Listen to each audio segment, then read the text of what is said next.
Hey everyone, and welcome to the channel. Today on the channel, I'm going to be talking about Scream 6. Ghostface is back on the big screen. Is it even worth your time? You probably have heard a lot of different reviews on this movie, but why not? I'll add my thoughts into the hat as well. So let's discuss it. In the next installment, the survivors of the Ghostface killings leave Woodsboro behind and start a fresh chapter in New York City.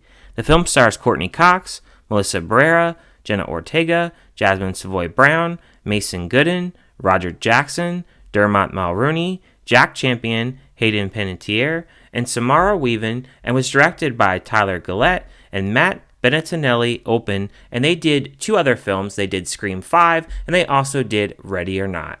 Scream 6, I only watched a teaser trailer going into this film. I didn't need to watch a full-length trailer on this film. I'm a big fan of the franchise, but I'd rather not know too much about what the film was actually about. I did know that it did take place in New York, and I think with that New York setting, it does make it have a fresh start.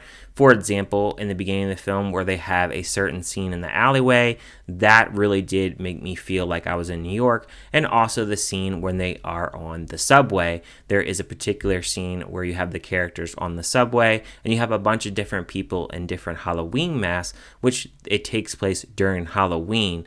I think that was one of the more intensified moments of the film. One thing that I really did like about this film that is different from all the other films is you have this centralized focus on Jenna Ortega and Melissa Barrera's character. So Tara, played by Jenna Ortega, she's more kind of free-spirited and she's in college and she's going to parties and she's just kind of doing what she wants to do.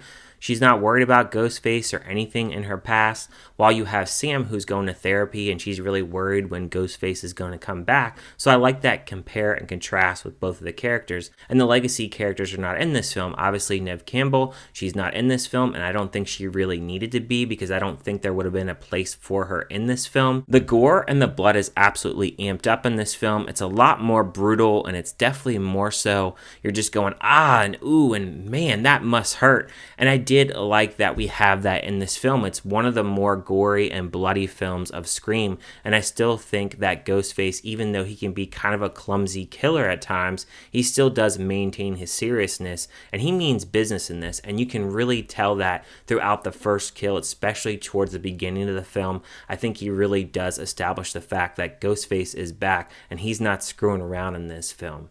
I like that the film does call back to a lot of meta parts. There's a ton of meta parts in this film, but I don't think that it's too much to where you're just like, this is just way too much for me to handle. I think that it really does connect into the centralized story. And I will say that if you haven't seen all these films, I suggest that you watch them all, mainly because there are quite a bit of spoilers between the first 5 films that have already came out. So if you haven't seen all of them, I really think that you should. Roger Jackson is back again of the voice of Ghostface, and I think he does a really good job again of really just perfecting his legacy here and the way that he uses that voice. He's just really iconic. You can never really get that voice out of your head. What's your favorite scary movie is one of the most iconic lines in Scream, and in here he does no different. He does a great job carrying that voice throughout the film. I also like that Ghostface in this film, he has a few different weapons. It's great to not just have a knife on screen. It's great that he can use other weapons to do his killings, and that's great to actually incorporate in the film, and I really appreciated that they did that in this film.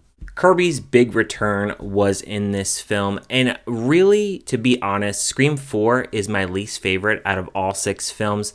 And in here, I still don't really get lashed onto her character. In Scream 4, I was never really a big fan of her character in general. I don't think she's a bad actress or anything. I just don't think that I would have casted her as being a detective in this film. It just felt like she was kind of out of place, and I don't really think that she really added a lot to the script. Another negative was a bunch of the characters, they'll be getting sliced and diced.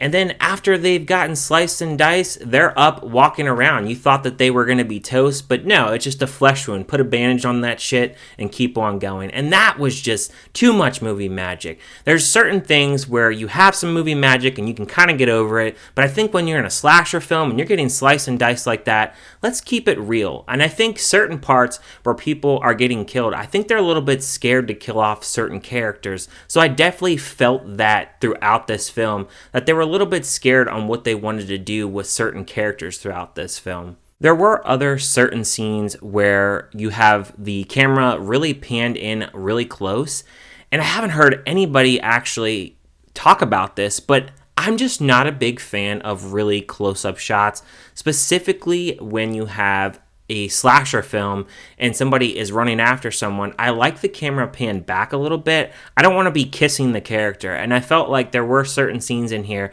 where the camera was just way too close into the characters, and I think when you start to do that, sometimes the camera can shake and you're missing some of the action, and I really haven't heard anybody else talk about that, but that really did bug me in certain parts of this movie. I really did enjoy this movie a lot more than 5. I felt like there was a lot more tension. I like that it has a brand new atmosphere for all the characters.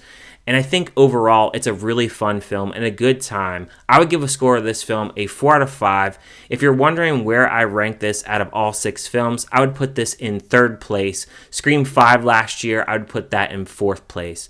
Thank you guys for watching this review. Let me know in the comments, what did you think about Scream 6? Did you like it? Did you hate it? Was it just kind of meh? I will see you guys on my next review.